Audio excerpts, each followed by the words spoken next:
قصة اكتشاف القهوة دي قصة لذيذة جدا، مش عارف حد حكاها لك قبل كده ولا لا. بيقول لك ان كان في واحد فلاح من اثيوبيا اسمه كالدي ده كان راعي معيز، وهو ماشي في الغيط بتاعه فجأة لقى المعيز بتاعته هيبرت وابتدت تجري في كل مكان. فقعد مراقبهم شوية لغاية ما لقى ان هم بيروحوا كل شوية عند شجرة وبياكلوا من الحبوب بتاعتها. كانت بذور كده صغيرة شبه حبات التوت بس على اغمق شوية. فراح فضوله دفعه ان هو يجرب البذور دي، فراح خد شويه وكلهم، وفجاه لقى نفسه مهايبر زي المعيز بتاعته بالظبط، وحس بنشاط وطاقه غير عاديه. ومن هنا ظهرت القهوه.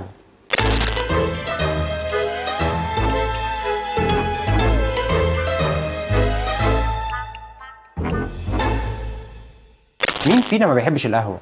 اكيد في ناس كتير عادي.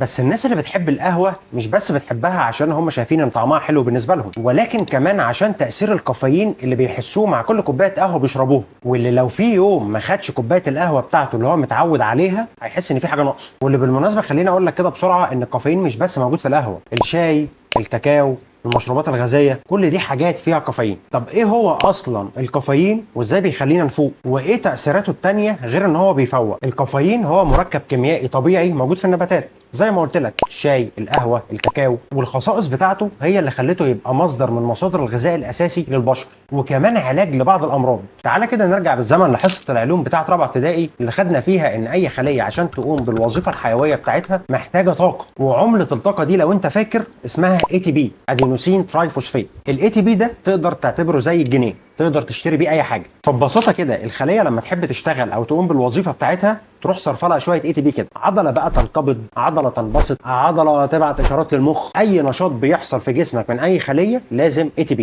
طيب طبيعي وبديهي ان يبقى في مخلفات للحاجه اللي بتتصرف دي، يعني اكيد في مخلفات للATP اللي الخليه استهلكته. الخليه لما بتستهلك ATP بيطلع منها مخلفات، واحد منهم اسمه ادينوسين. اقفش بقى الادينوسين اللي طلع ده، هو ده اللي بينعسك. طب ازاي؟ يعني ايه علاقه الادينوسين ده بالنوم؟ بص يا سيدي، احنا الخلايا بتاعتنا في جسمنا عليها حاجه اسمها مستقبلات، وده عشان الخليه تحس بحاجه معينه زي الالم، الانقباض، الانبساط، الجوع، الشبع، وهكذا. اي شعور بتحس بيه لازم بسبب المستقبلات اللي على الخليه. فلازم عشان تحس باي حاجه من اللي لسه قايلها لك دلوقتي دي، الخليه بتاعتك تستقبل الحاجه اللي مسؤوله عن الشعور ده، فتيجي الحاجه اللي مسؤوله عن الشعور ده تركب على المستقبل اللي على سطح الخليه، زي بالظبط القفل والمفتاح. واول ما ده يحصل تبتدي حضرتك تحس بالاحساس اللي المفروض تحسه. فهو ده اللي بيحصل مع الادينوسين والخليه. الادينوسين بيتكون في جسمك، يبتدي يكتر ويتراكم، يبتدي يطلع في الجسم وينتشر، بيدور على المستقبلات اللي مناسبه لشكله اللي يقدر يركب عليها لحد ما يقابلها ويمسك فيها. تصدف بقى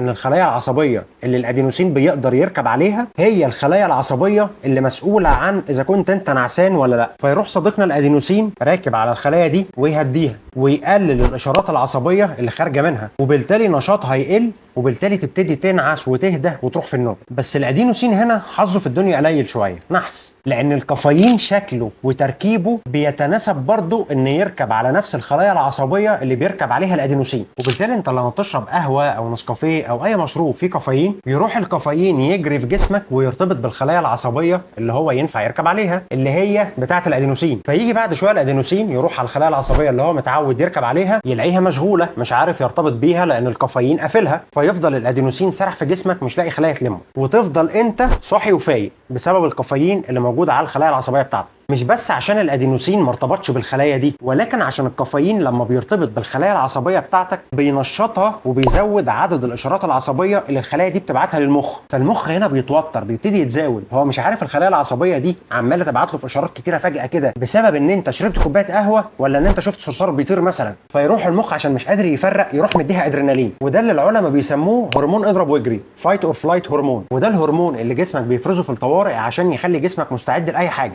وبكده تبقى فهمت ان الكافيين بينشطك، بيزود ضربات قلبك، بيوسع لك عينيك، بيرفع لك ضغطك، بيشد لك جلدك وعضلاتك، وبيخليك في حاله يقظه عامه. هقول لك كمان على معلومه على جنب كده ممكن تكون ملاحظها لو انت بتشرب قهوه كتير، وهو انك بعد ما بتشرب القهوه بتحس انك عايز تدخل الحمام. وده لان في مستقبلات عصبيه موجوده على خلايا الكلى بتاعتك الكافيين برضو بيقدر يركب عليها، وبالتالي في جزء من الكافيين بيروح ناحيه الكلى بتاعتك بينشطها، بيزود شغل الفلتره بتاعتها، وبالتالي بتحس ان انت عايز تدخل الحمام. طب نيجي للسؤال اللي انت اكيد عايز اساله لي دلوقتي. انا من كتر ما بقيت بشرب قهوه بقيت ما بفوقش، ممكن اشرب كوبايه قهوه وادخل انام عادي. هقول لك ان ده صح، انت عندك حق فعلا. دي حاجه اسمها كافيين توليرانس او التعود على الكافيين، وده بيحصل لان الجسم ذكي. جسمك لما بيلاقي ان الخلايا العصبيه بتاعته بقت مليانه اغلب الوقت او على طول بالكافيين، بيبتدي يعمل حاجه اسمها اب ريجوليشن، او انه يزود عدد المستقبلات دي عشان الادينوسين يقدر يلاقي خلايا يرتبط بيها. يعني مثلا بدل ما كان عندك 20 خليه عصبيه مثلا، بقوا مع الوقت 100 خليه عصبيه عليها 100 مستقبل حسي. وعشان كده انت فعلا من كتر ما بتشرب قهوه او من كتر ما بتدخل جسمك كافيين، كل شويه تاثيره بيقل في جسمك، وبتحس انك محتاج تشرب كافيين اكتر عشان تفوق اكتر. وده برضو السبب اللي بيخليك نعسان وخملان وكسلان ومقريف ومودك وحش لما مش بتشرب القهوه اللي انت متعود عليها كل يوم، لان بقى في زي ما قلت لك دلوقتي مستقبلات كتيره على الخلايا بتاعتك للادينوسين، وانت النهارده ما دخلتش جسمك كافيين، فبالتالي الادينوسين بدل ما كان بيركب على 20 خليه ركب على ال100 كلهم. وبكده بدل ما هتكون نعسان وتعبان قد كده، هتكون نعسان وتعبان قد كده. عمر النص للكافيين في جسمك او حاجه اسمها التي هاف للكافيين في جسمك هو 6 ساعات. يعني مثلا لو جيت الساعه 12 الظهر وشربت كوبايه قهوه فيها 200 مللي جرام كافيين، فالساعه 6 جسمك هيبقى فيه نص الكميه دي 100 مللي جرام كافيين، والساعه 12 يعني بعدها ب6 ساعات تاني جسمك هيبقى فيه نص الكميه الاولانيه اللي هي ال100، فهيبقى جسمك فيه دلوقتي 50 مللي جرام كافيين، وهكذا كل 6 ساعات اخر كميه بينقص منها النص. وعشان كده اللي مش متعود على الكافيين فعلا لو شرب كوبايه قهوه صغيره او اي حاجه فيها كافيين هتاثر عليه وعلى جسمه ونومه بشكل كبير فعلا. واخيرا الاعتدال حلو. الكافيين جميل ومفيد وفعلا علاج فعال ومفيد لبعض الامراض زي الصداع النصفي مثلا او الهبوط، ولكن زي اي حاجه في الدنيا استخدامه باعتدال هو ده المظبوط، لانه زي ما ليه اثار كويسه احنا عايزينها ليه اثار جانبيه برضو احنا في غنى عنها. فبعد كده وانت بتشرب قهوه افتكر الفيديو ده، وافتكر اذا كنت عملت لايك وشير وسبسكرايب للشانل عشان تشوف كل الفيديوز الجايه.